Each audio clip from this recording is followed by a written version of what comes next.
Alright, so we're checking out the Inmotion S1 electric scooter, and they call this an electric scooter for adults or big guys. And for someone like me that's about 6 foot, about 200 pounds, this is definitely a nicer size compared to some of the other regular sized scooters that I've reviewed in the past. Basically, what it boils down to here is we have a taller, I guess the stem or the handlebars are taller or higher off the ground at 1275 millimeters. The deck is wider at 180 millimeters and also longer at 651 millimeters. So overall, it's a bigger scooter. We've got 10-inch pneumatic tires, air-filled tires in this one, so very nice soft ride. But on top of that, we've got front and rear suspension. So you have a front suspension with a fork, and then the rear suspension, which is hidden under the deck in the back with these two springs. So it's a very comfortable ride. I can tell you that after riding this around for quite a bit, it can handle off-road, on sidewalks, little bumps, no problems. You barely feel anything, and that's one of the things I don't like about a lot of scooters that don't have any kind of suspension, is that it's very rough on your feet after a while because of all the bumps. After a certain amount of time, your feet get kind of tired and from the vibrations, and sometimes they're kind of sore. And this scooter definitely solves that problem. It doesn't have that problem at all, which is great. So in the deck, you've got a very large 675 watt-hour battery. It's a 54 volt system, and they are predicting a range up to about 59 miles, but of course it depends on how hilly your terrain is, how fast you're going. The 59 miles is going to be in the slowest eco mode, and mostly flat surfaces. In my sort of general testing here, various hills and off-road and sidewalks, etc., sort of mixed riding, about roughly around 38 miles, so not quite that much, but way more than anything I've ever had before.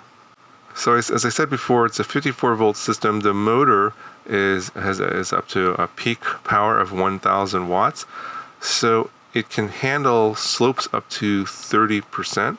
Now, I did test this out on a couple different hills, one that was more than 30%, and I kind of barely made it up there. Now what it is, I kind of went at the hill at an angle and did make that up. It was probably like a 40 to 45 degree hill.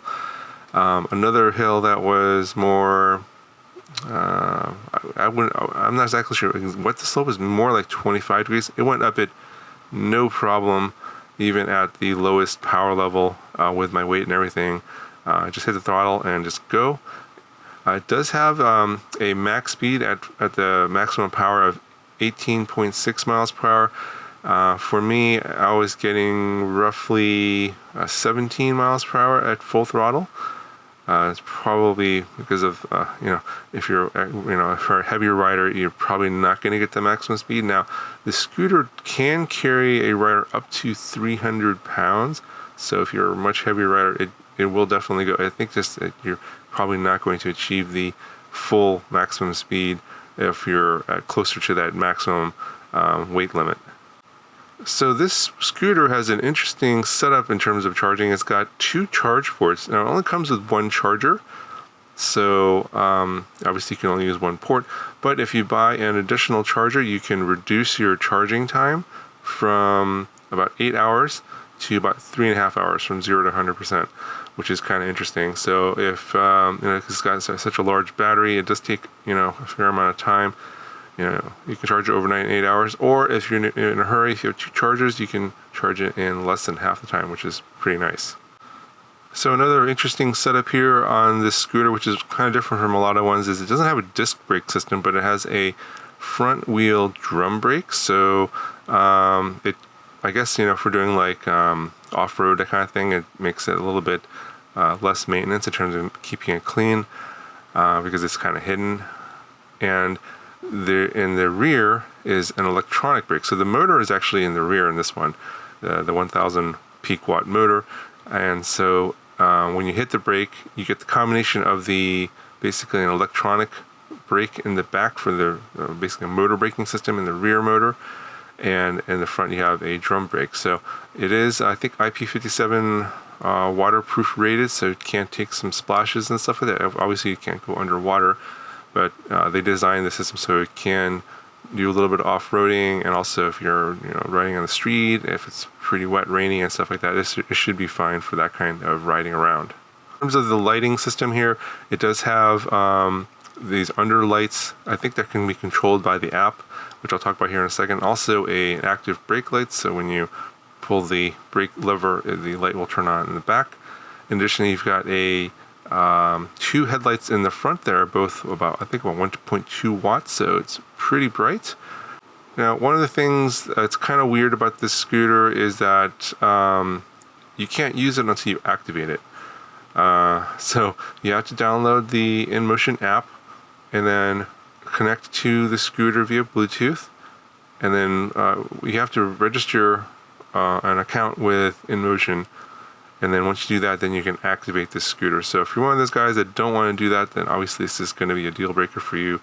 You're not going to want to get this scooter, because I was not able to do anything with the scooter until I activated it with the smart app.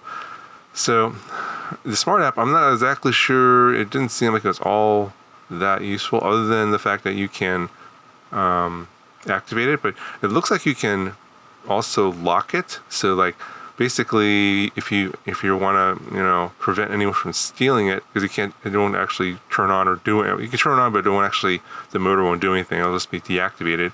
You can deactivate it within the app and basically lock it. So if someone tries to steal it, they won't be able to go anywhere. That it won't be useful for them. So in a certain sense, it's kind of a security feature there. Now, another thing to know about this scooter, it is a kick scooter in terms of getting it to go. So if you are in a standstill and you just press the thumb throttle, nothing will happen. It won't go. So you have to actually give the scooter a gentle kick, and once you get it into motion, it doesn't have to be that fast, maybe just a few miles an hour, and you're holding the throttle down, it will then engage the motor and go. I think it's a safety thing so that you don't accidentally, if you're just standing around and you accidentally hit the throttle, the scooter just doesn't take off on you. Some people don't like that, but I didn't see a way to change that in terms of a setting in the app. If you want to change that, you might want to contact the manufacturer. They might have a method of changing that setting, because I know that you can do that on some other scooters, but this one, it doesn't seem like there's any documentation on how to do that. Just letting you know about that. Yeah, so overall, this scooter is, if you're a larger rider, taller, if you need like a bigger platform to stand on, if you want something that can handle your weight, where a lot of those scooters can't handle your weight, this one definitely is one you want to check out. It's got way more power. It's got a bigger battery, taller handlebars, bigger deck.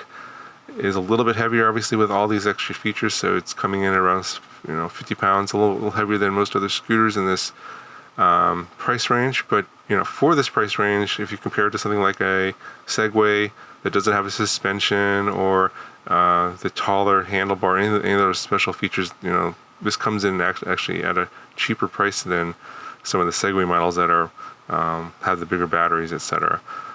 The ride's excellent. Very comfortable, and I didn't have any issues with the scooter flipping over, anything like that. It's very well balanced. It felt very overall stable. It came very well shipped. It comes in a box with like a bunch of styrofoam, and actually the scooter is stored in there. It's fairly easy to put together. I think there's an assembly manual or an assembly video on their website, but the manual actually shows pretty easily how to do it. It's really not that difficult. You just have to basically put on the main stem and the handlebar, and that's pretty much it. Takes about 20 minutes. I think it took me 20 minutes to actually put it together. It was not that difficult at all. But yeah, overall, I think it's a pretty good scooter. I'm going to probably keep it around for a while. See how, I'm not exactly sure, how useful it is for me, because I don't really do a lot of off-roading. I mainly use this on streets, but yeah, it definitely is a comfortable ride, which I like a lot, and that's probably one of the reasons why I'm going to keep this one around for a little while. Anyway, that's going to do it for this video. If you have any questions, let me know. I'll talk to you guys in the next one.